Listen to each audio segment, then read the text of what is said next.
right. Hello, everyone, and welcome to episode 13 of On Liberty, coming to you live from the Center for Independent Studies in Sydney, Australia. I'm your host, Salvatore Babonis, and joining me today is James Allan, the Garrick Professor in Law at the University of Queensland. James joins us to talk about the cancel culture. James Allan, how are you? Morning. It's Salvatore or Salvatore? Salvatore. I don't know what it is. Well, in New Jersey, it's Sally the Greek, but here in Australia, we go by Salvatore. Thanks for joining us. Look, I want to ask you, you're the Garrick Professor in Law, and a lot of non-academics think it's kind of funny that you have a name, James Allan, but that you have another name, Garrick Professor. Who was James Garrick, and how did he come to fund your professorship? He was not the famous English actor going way back. He was a leading Queensland politician before Federation, and then I think just after Federation, he moved to London to become one of the immigration agents. So he was a moderately successful turn of the century, last century Queensland politicians, and he died, and his sister, spinster sister, endowed the University of Queensland with its first named chair. So the Garrick Professor in Law is just a sign that you have a named chair. And he was, I think, at one point the Attorney General, and his sister endowed the chair. So the name has just lingered on, and by luck, it ended up in the law school rather than the medical school because she didn't specify. So as long as I'm here, I get this named chair. It doesn't really indicate very much, but it's sort of one of these hidden signs of status in the university system. Well, I actually looked up the amount. It was £10,000 back in 1921, which comes to, if my inflation calculator is correct, 800,000 Australian dollars in today's money. Of course, that was back in 1921. So, given all the interest accrued on that, you must be pretty well taken care of. Well, $800,000, that would be half of a vice chancellor's salary, so you don't want to sneeze at it, do you? Look, we're here today to talk about cancel culture, and hopefully with an endowed professorship, you don't have to worry too much about getting canceled at the University of Queensland. But you did have an op-ed in the Australian on June 16th about cancel culture. Look, what is cancel culture? Let's just start with the basics. What are you complaining about here? So, I think both of us, Salvatore, we would say that societies tend to do better where people express differing views, and if you don't agree with the other view, you indicate why, you mount some sort of an argument. Nobody is asking you to go out to dinner or have people over you don't agree with. But the cancel culture is just a shorthand for a trend that we're seeing where rather than debate views you don't like, you try to extinguish the views so they don't exist anywhere in the public sphere. And so if someone says white lives matter, the Twitter mobs try to get that person fired, and recently we have seen that. Or if you're working for the New York Times or one of the papers, the Philadelphia Inquirer, and you say, well, buildings matter too, rather than say why that might be a little insensitive, you just get the guy fired. Right. And it creates this Orwellian sense that you either espouse the politically acceptable line, or they will try to take your job away from you. And a lot of people just aren't very brave. They're pretty cowardly in the face of these sort of attacks. They have terrible long-term consequences, in my view. It's Orwellian because they generally present themselves, these sort of authoritarian, anti-free speech people, they present themselves under the guise of tolerance. But they have no tolerance at all for any views other than their own. So they see themselves as sort of having a pipeline to God and being angels on earth. And if you veer from the accepted line of thought at all, they want to crush you, they want to silence you, they want to take your job away. If you're working for Sky, they want to mount a campaign against the advertisers so that you lose your job. They have no tolerance at all in the Lockean 17th, 18th century sense of the word. Tolerance for them is a sort of moral bumper sticker, virtue signaling. Right, but I've heard "they" thrown around a lot. Who are this "they"?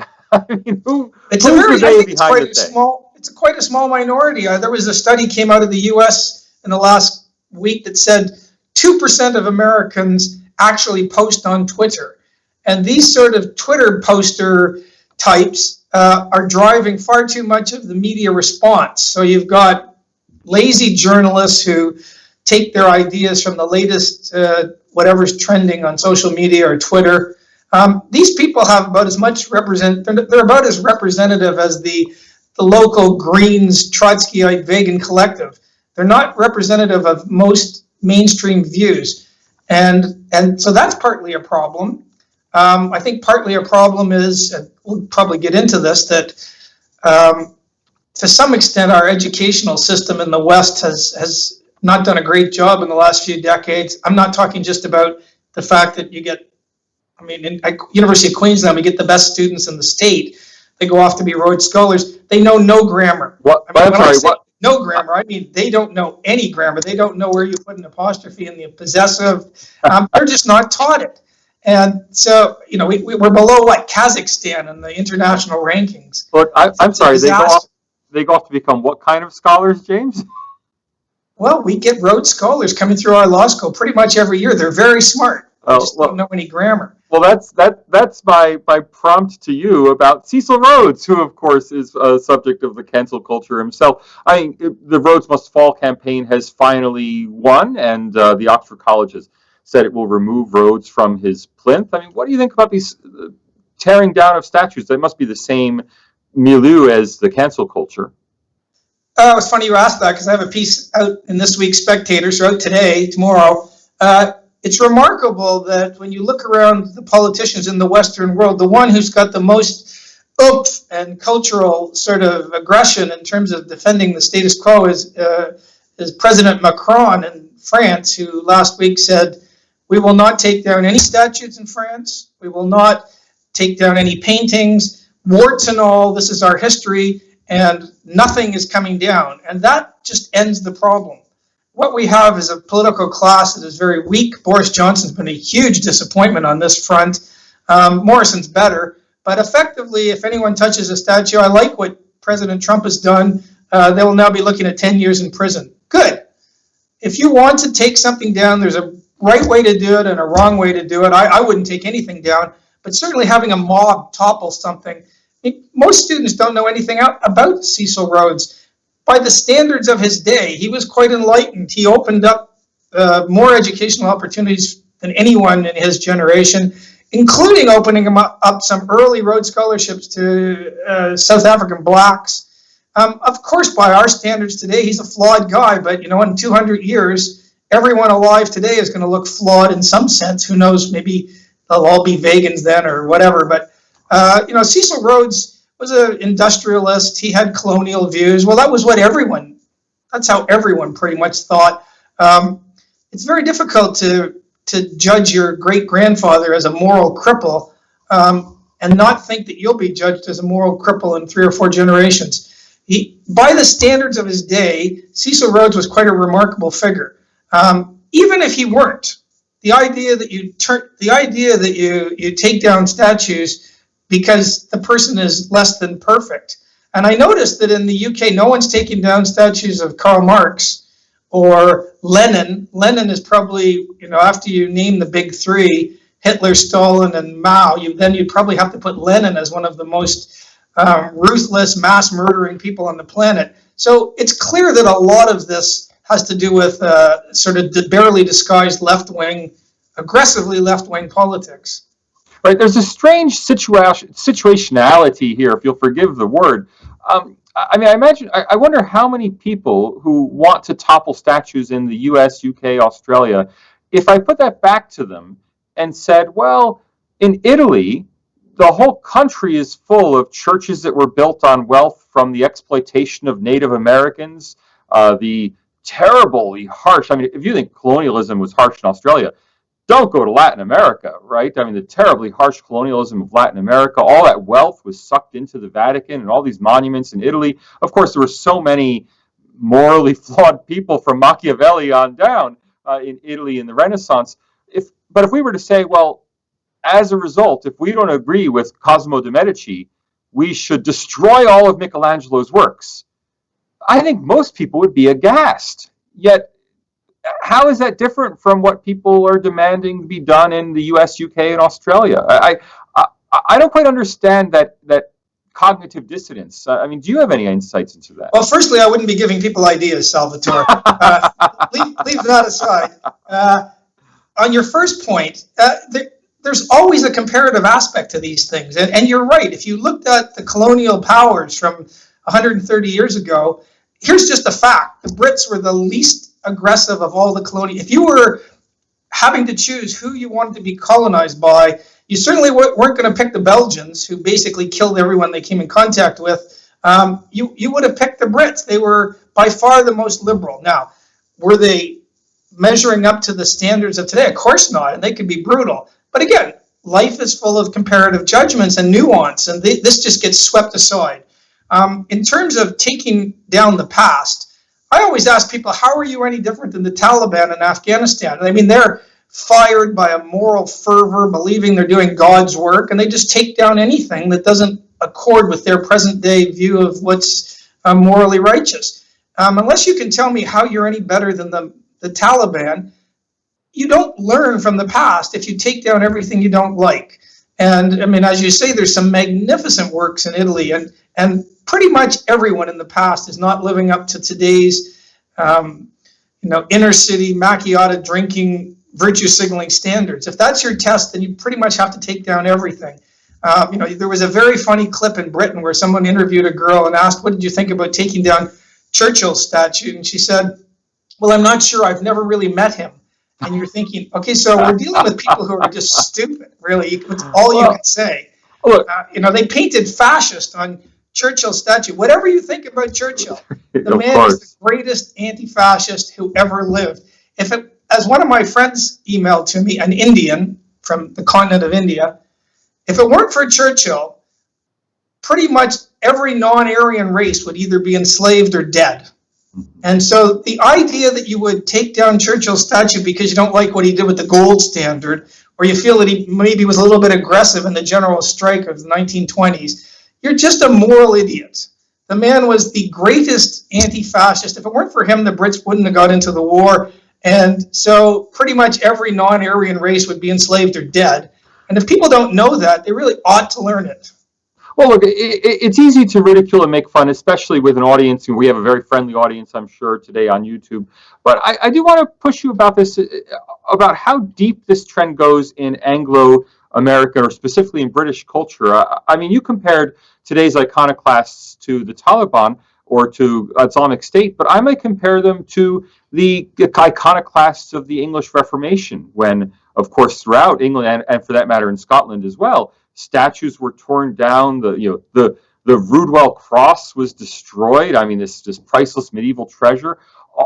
All of the church art of the Middle Ages in England and Scotland was destroyed in this wave of iconoclasm.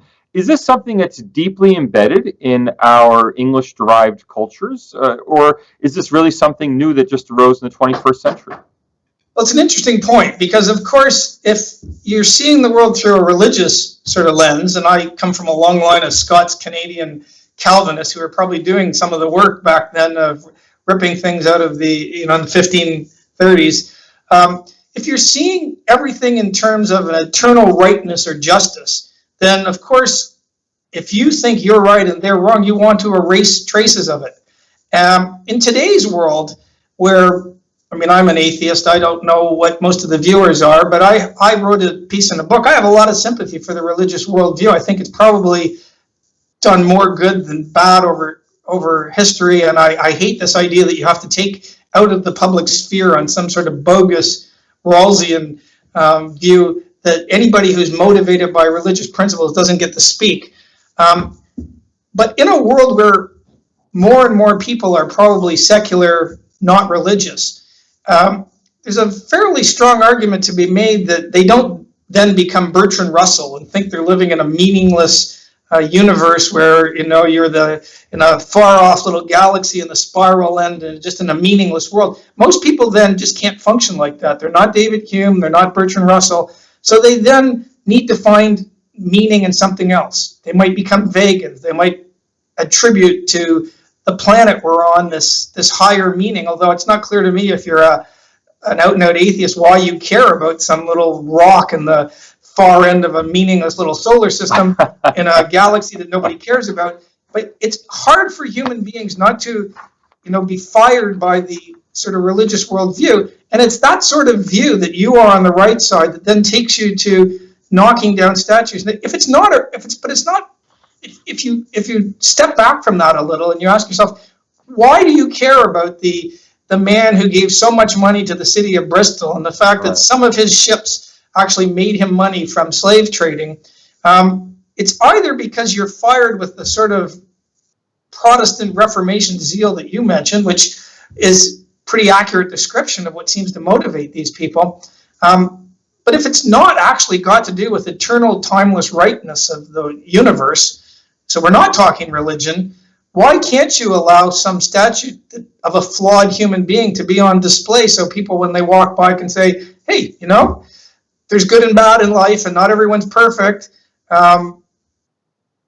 People are flawed, but sometimes they're good in other ways, and you can recognize that this person gave a lot of money to the down and out poor orphans. Right. They kept a lot of people out of misery, and yet also he was a pretty flawed human being. The guy who wrote Amazing Grace was a slave trader who saw the light and completely recanted, and gave a lot of money, and that's what the song Amazing Grace that's played everywhere is about. That slave trader. And are we not going to recognize him because the first half of his life he was a terrible human being and the second half he was a great human being? I have a lot of problems with that. I think people need to say to themselves, are you really setting yourself up as someone who has a pipeline to God on these issues? Right. I mean, overnight, to go from the 16th century to today, overnight, Facebook was hit with the cancel culture again, with major firms, major advertisers demanding that Facebook censor its site, censor views from its site that they find inappropriate. But do we have I think you and I both agree that this is egregious and wrong, but Facebook's a business. Doesn't it have the freedom to decide who should be on its platform? And if people want to organize a campaign to get me kicked off Facebook, well, that's their right as well. Okay, so two things. We'll go back to the underlying principle. Let me just say, I should have said it at the beginning, that I've had connections over the years with the CIS. It's a great organization, and I know there's a lot of corporate sponsors. In my view, a lot of the problem is with pusillanimous corporate elite, just gutless. They don't stand up. So in the example I used in my article this week, if there's a campaign against someone on Sky TV because they articulate something outside the new boundaries of what's acceptable, and the boundary changes every day, if they run a campaign against getting rid of that person, and the corporate elites cave in, and we know this has happened. It's they're doing one right now against Tucker Carlson. It's happened on Sky TV here, and the argument is basically this free market idea that we're a business, and if our customers are going to boycott us, so there's two things. There's the short-term response and the long-term response. The long-term response is, if this is the game we're playing, we're going to become the most polarized, non-bipartisan society ever, because it's going to become clear to conservatives that we have to boycott.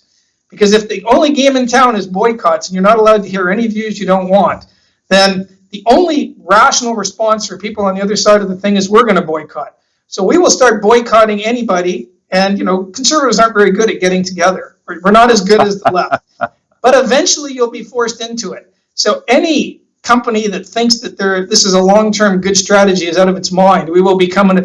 Conservatives will be buying from conservative companies, lefties will be buying from lefty companies, and this is a horrible vision of the future. But right now, it's one of the few sort of recourses you have on the right side of politics, because nobody's attacking lefties. They say the most horrible things. Nobody's asking for them to be taken off.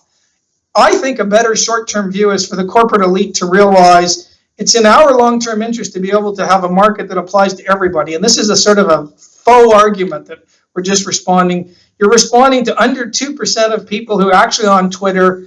The ABC picks up whatever's trending in Twitter, which is always something on the left. And so it's time for the corporate elite to grow a backbone. I know this is a concept they won't really understand, but it's that thing that connects your brain to the rest of your body and get a little bit of a spine and say, it's like when they run a campaign against the Danish magazine or against the French magazine. If every newspaper published it the next day and they said, if anything happens, we'll publish it for the next week, you stand up to the bullies and the problem ends. So if every media outlet got together and said, we're not going to subject ourselves to these boycott campaigns, which really don't represent more than about 2% of people, we are going to do, for me, I personally, when they pulled down the statue in Bristol, I would put it back up and build another one. And there'd be two of them. And if they pulled both those down, there'd be four of them. I mean, I grew up in a very tough high school in Toronto. The girls are tougher than most people I run into in academic life. And the only way you can ever deal with a bully is to say, I might not win, but I'm going down fighting. I'm going to make the cost so high. And then you come back tomorrow and I'm going to make the cost high. That's the only way to deal with these people, in my view. That's a sort of poor part of Toronto attitude, but the caving in and the effect sort of, what did Churchill said? I think Churchill said that when you appease people, you're like the guy feeding the crocodile in the hope that he eats you last. That's what we're looking at. So a sexist comment like you just made about girls' toughness could get you fired at a university. I am going to ask you about universities in just a moment. First, I do want to remind people that the Center for Independent Studies is a membership-funded organization. It takes no government money, and that includes no JobKeeper money. As a result, the CIS has been struggling through the coronavirus crisis, perhaps even more than other organizations have been. Of course, if you yourself have lost your job, take care of your family. But if you have a regular income like I do, during this crisis, I've contributed extra to the CIS. I'm a member as well as someone who participates in CIS programs. I'd like to ask you to consider doing that too. There's a support link right there, cis.org.au/support. If you're not a member, please become a member. The lowest membership category starts at $40 a year, which I think most of us can rustle up. If you can afford more, of course, there are more generous donor categories. If you're already a member, please consider an end of financial year contribution. Now's the time that CIS needs to balance its books. It's a nonprofit organization, and as I said, entirely reliant on community support. Also, of course, please like the video you're watching right now. Subscribe to the channel. We'd love to have you get for our future editions of On Liberty. James, I'd like to ask you about the climate at University of Queensland. Now, I don't know, and I know that you're outspoken. I don't know if even you are allowed to talk about the Drew Pavlou case. Is this something you can comment on? Okay, so two things. I mean, I'm exceptionally lucky. We're coming to talk about the universities. William Coleman at ANU edited a great book. I wrote a chapter, Campus Meltdown, I think it's called. And so Australian universities are flawed in two ways. I think one is managerial. It's managerialism run wild. We have the most bureaucrats compared to academics in the world. They're massively overpaid. I don't even know who sits on the committee that pays them. And when I was just on sabbatical in the U.S., the best law professor makes about half of what the president makes. The highest paid legal academic in this country wouldn't make a fifth of what the president of the university, the vice chancellor, makes. The government pretends that these are autonomous decisions, but they're not. Come off it. The government's putting in 80 to 85% of the money, and it doesn't do anything. So that's one side. Then you've got the freedom aspect. And I have been exceptionally lucky. I have never had my university ever in any way try to silence me. I personally think it helps to be quite a public figure. And I grew up in a family where everyone argued, and I'm a bit of a psycho, so I'd write an article for the Australian tomorrow. So you make the costs high. But again, I've lived through 3 vice chancellors. No one's ever criticized me in any way, and I'm very grateful for that. In terms of an internal sort of employment matter, so this is going to come back to the distinction between some sort of constitutionalized right to free speech, where you have an entitlement against the government, versus a sort of horizontal entitlement. So if you're working for McDonald's, I don't think anyone thinks that you can, in your break, go out and walk around with a vegetarian sign around the front of the building. I mean, that should get you fired. You might believe in vegetarianism, but while you're at work, your sort of obligation to your employer trumps that. I think that's a pretty easy distinction. So you've got your personal life, and you don't have to keep that job if you don't want. So on anything internal to the University of Queensland, and believe me, almost no one actually knows what's going on with this case. It's not. I actually am a big believer that if you let people speak, they'll make a fool of themselves. That would have always been my approach to any student. I just don't believe in shutting people down. I think in the long run, the John Stuart Mill version of this, that you're going to end up hurting your own case by shutting down speech. If you've got a good case, let the other person speak. This won't come as a complete shock. I tend not to be consulted by the university about how to approach things. So I have been very free in criticizing universities generally. I don't criticize my own university, usually because the decision-making is so centralized. This is true of all universities in Australia. They are crazily, it's like working in the former East Germany or General Motors in the 1950s. It's so centralized and top-down that, again, this is another problem with decision-making. If you want to make good decisions, you should surround yourself not just with people who you agree with, but people who don't agree with you, so you can at least hear stuff and think about it. Now, I don't know firsthand, but my guess is that every vice chancellor in Australia doesn't do that. It's just a coterie of yes men, or for anybody who doesn't like the term yes men, then yes women, yes people. Right. People, and because the rewards of getting into an administration are so high, right. As soon as you get into an administration, you become effectively captured. You're a yes person. You see that $1.6 million salary that the government should do something about, and so you just become another functioning sort of yes person. Right. This is a bad management structure. Right. I'd like to see some quick hellos. We do have Gay watching. Rosalind, Mark, thanks. Pepe actually asked a question about Drew Pavlou that you so skillfully avoided, James. We also have, let's see, I think I mentioned Mark.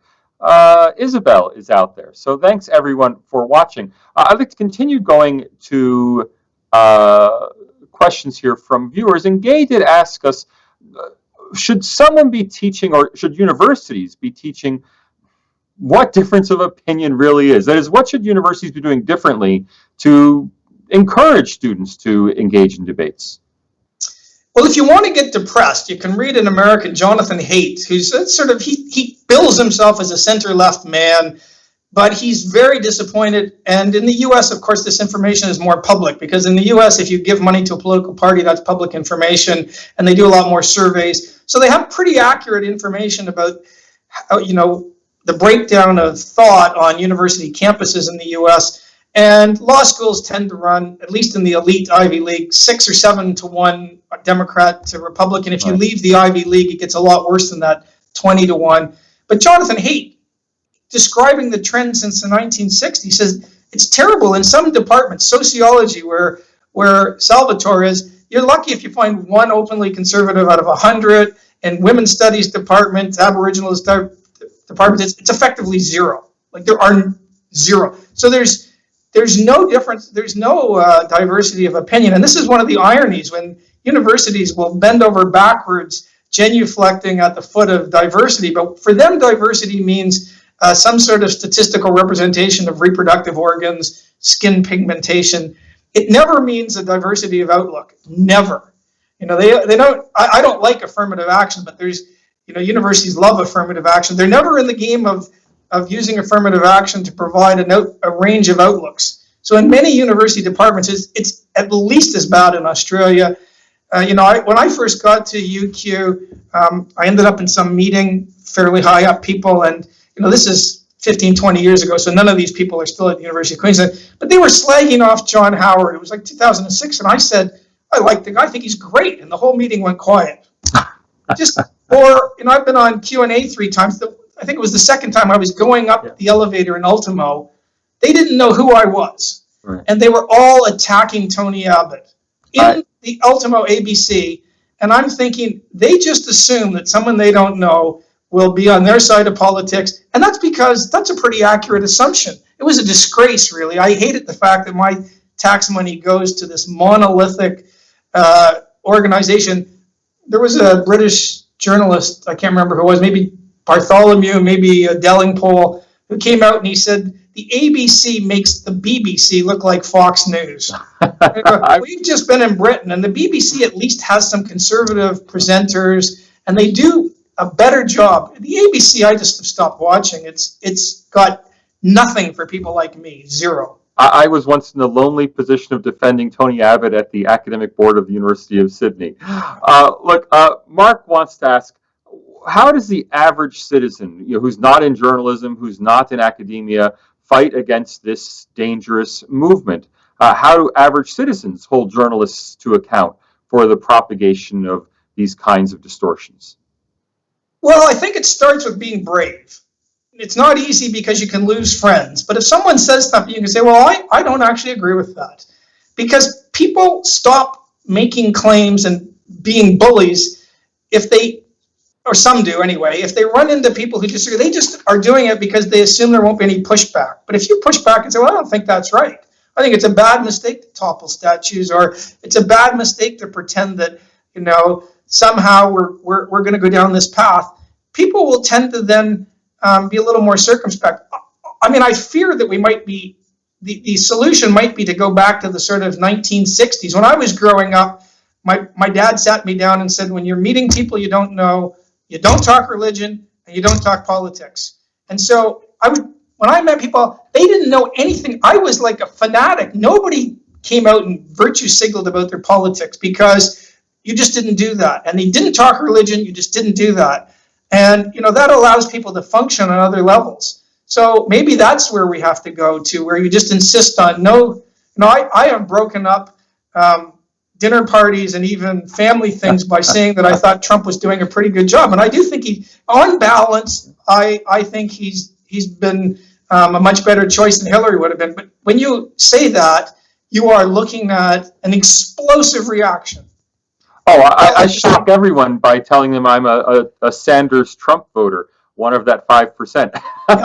Well, Isabel wants to know, if you were not a self-avowed atheist, but if you instead were a publicly avowed Christian, do you think that you would receive the respect you do receive? And you may feel like you're not respected, but let's face it, you have a named professorship of law, you're in the Australian newspaper. I mean, if you were saying everything you say, but were also religiously Christian, would you be able to do the work you're doing now? The first thing to remember is to keep those negative photos of important people from 30 years ago, because then you get a lot of access to stuff. No, I'm kidding. Well, I mean, there's some very, I don't know. I've never really thought about it. I just grew up in a family where, if you back down, it was just seen as something you shouldn't do, and we'd argue over the table. For a sort of Scots Canadian Presbyterian family, we sort of operated more like an Italian family. Everyone was yelling. My wife, when she first met me, couldn't believe it when she came over to dinner. Everyone was screaming at everyone, and then you just got up and everyone forgot about it, and nobody held it against you if you disagreed. And that's sort of been bred in my bone. It's not what a lot of people are used to, but we certainly have very vigorous kids, my wife and I, because they're used to people yelling and screaming at them, and then, nobody thinks twice about it. People are pretty sensitive. I suspect that a well-argued sort of point of view that you don't agree with will earn you respect. And there are an awful lot of very, very intelligent people who are very religious. I have some colleagues here, Nick Aroni, he's a very smart, great guy. He has access to a lot. He's a devout guy, and he's really smart. And at the very least, people who attack the religious outlook at least ought to have sat down and read the Bible. I did that when I was my first job in law in Toronto. And this is just cheap advice for anybody, but if you want to get a seat on a crowded train, you just open the Bible. And I never had trouble getting a seat for my entire year. It took me to read it because everyone just went, and I sat down. But it was one of the greatest things I ever did. Just common parts of our heritage, like the Good Samaritan or a Daniel come to judgment. Most people who are educated today, they don't have a clue what you're talking about. Well, I know both of us appear pretty regularly in Quadrant, and I will point people to the June issue of Quadrant, in which I have my new monthly column called the Philistine. Oh, there we Straight out go. of the Old Testament. So, yeah, I think reading the Bible will get you a long way, whether an atheist or not. Look, both Mark and Isabel asked questions about the importance of the humanities or liberal arts. Of course, you know about this dramatic proposal for dramatic rescaling of the cost of a liberal arts degree in Australia, or at least I should say a humanities degree, because I don't think they're very liberal.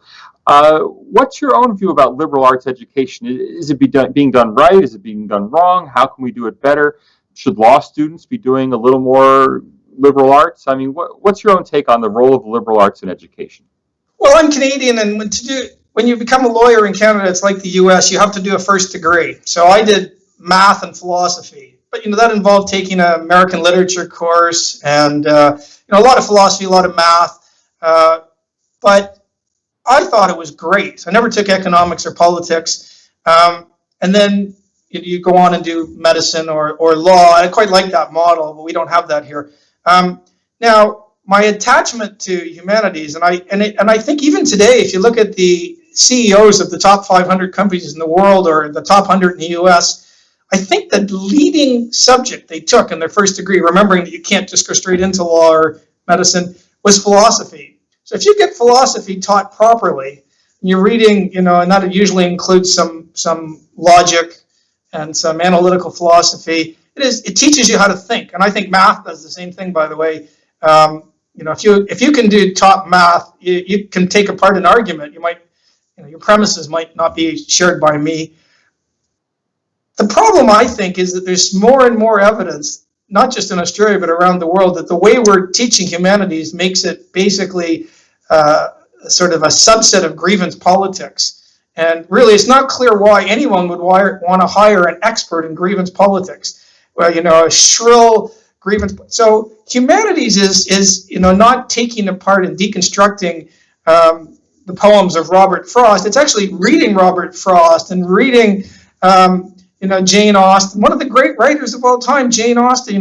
But you don't want to just be immersed in this nihilistic creed where everything boils down to power politics, and nobody can be motivated by anything other than either oppression, if you're on one side, or being a victim on the other. I said to my kids, because I got it from my parents, the worst thing in life is to see yourself as a victim. One of the great things, I lived in Hong Kong and worked there for 4 years. One of the things I just loved about the Chinese culture is, and let's be honest, outside of China, one of the groups in the world that's been hammered are the Chinese. They're hammered in Malaysia today. They've been hammered around the world. I had many Chinese friends, and they never saw themselves as victims. They got on with things. They're wonderful immigrants. They work hard. They're almost never on welfare. They don't look back and say, two of my ancestors oppressed the other six, or 100. They just get on with things, and that's why they're so successful. And in terms of an individual person doing well in life, one of the worst ways to succeed in life is to see yourself as a victim. Right. Everyone who's alive today in Australia has won the lottery. This is the best time ever to be alive. Go and read Matt Ridley. Everyone is doing better than almost everyone else in the world. So if you're from the West, in that tiny percentage of the population alive today, you have won the lottery. The people who are complaining, some middle class manager who happens to have one set of reproductive organs and feels that I didn't get the exact promotion I wanted, I get turned down for everything because of my political views. That person is doing better than 99.999% of people on the planet. Right. You're not a victim. Right. Oh, I've been turned down for promotion 3 times now, but I'm still extremely happy.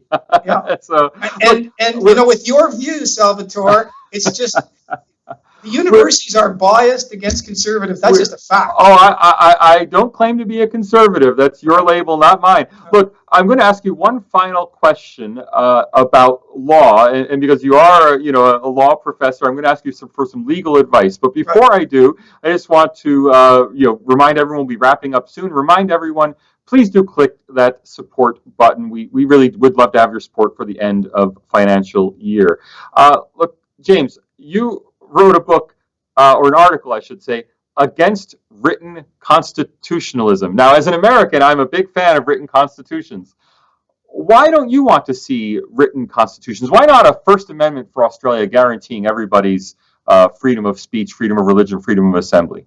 Okay, so there's two answers. I'm going to do the long answer second. The short answer is every Bill of Rights so at the end of the Second World War, the US and France were the only countries in the world with the Bill of Rights. The French is not justiciable. The Americans have like 120 years of First Amendment jurisprudence that locks in aggressive free speech. Every single other domestic sort of democracy in the world has a Bill of Rights except for Australia now, and none of them protect free speech the way the US does. You cannot import the First Amendment jurisprudence. What you will get are judges who end up preferring equality concerns over free speech concerns. You have more scope to speak your mind in Australia today without a Bill of Rights than you do in Canada with the most aggressive Bill of Rights, or anywhere in Europe under the European Convention.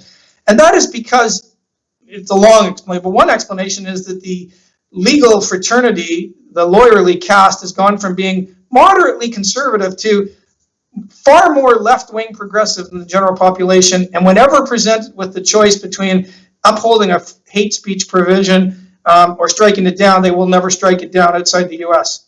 The slightly longer answer is, if you live in New Zealand where there is no written constitution, or Britain after they deliver the Brexit and they get out of the EU, effectively the legislature is unlimited. So they can make any law they want, and your recourse is to vote them out or to expect that there's a certain shared morality.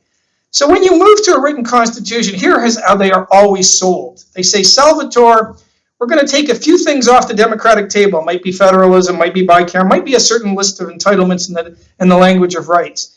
And what we're taking off the democratic table is cabined. It's bracketed. And everything else will still be subject to democratic politics. And so the promise that you're being made is that the Bill of Rights is not going to be ever expanding. It's a limited set, as Antonin Scalia used to say. So if the intention is not to take capital punishment off the table, that's still going to be left to the democratic process. So that's the promise they make you. Because if they said to you openly, look, Salvatore, once we get this written constitution, God knows what's going to happen, but the judges will just make stuff up, and they'll just decide on an ongoing basis, claiming to have their fingers on the pulse of civilization, what people can do, and it'll be outside of democratic politics. Nobody would sign up for that.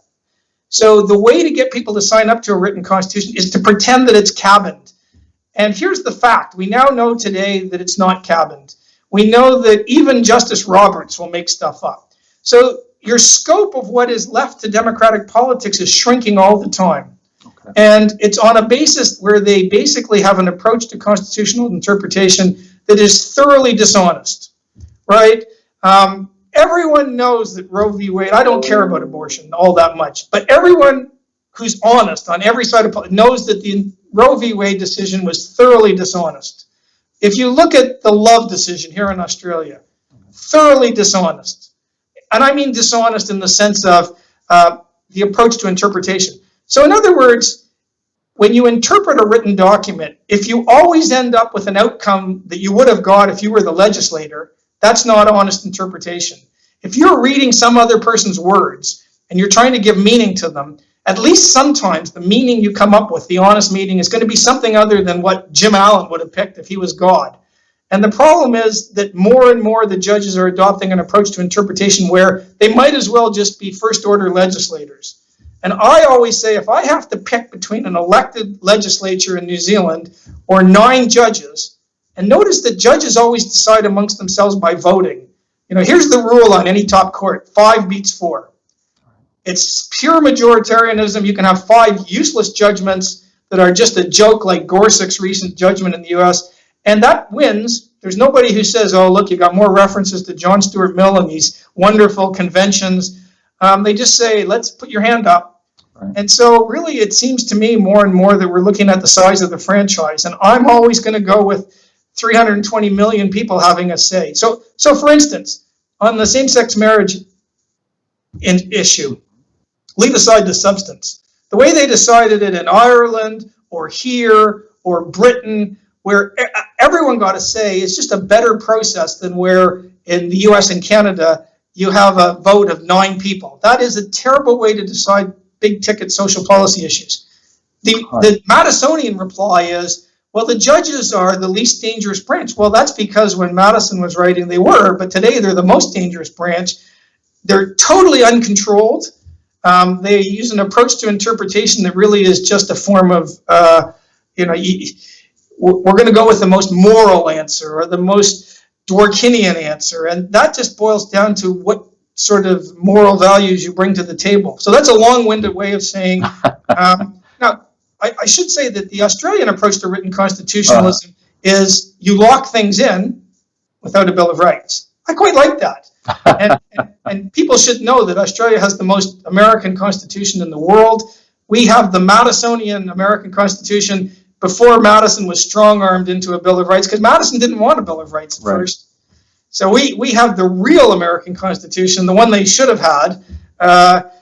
But even without a Bill of Rights, our judges are perfectly happy to make up an implied freedom out of thin air that doesn't exist. They're perfectly happy to tell Mr. Howard that you have to close the electoral rolls 6 days later based on nothing, or the Love decision. So it's very hard to cabin these judges. They go off to these international judicial conferences, and they're hanging out with judges who are deciding who can marry, or they're deciding whether there's going to be capital punishment or euthanasia. What do the Australian judges say? Well, I had a tax case.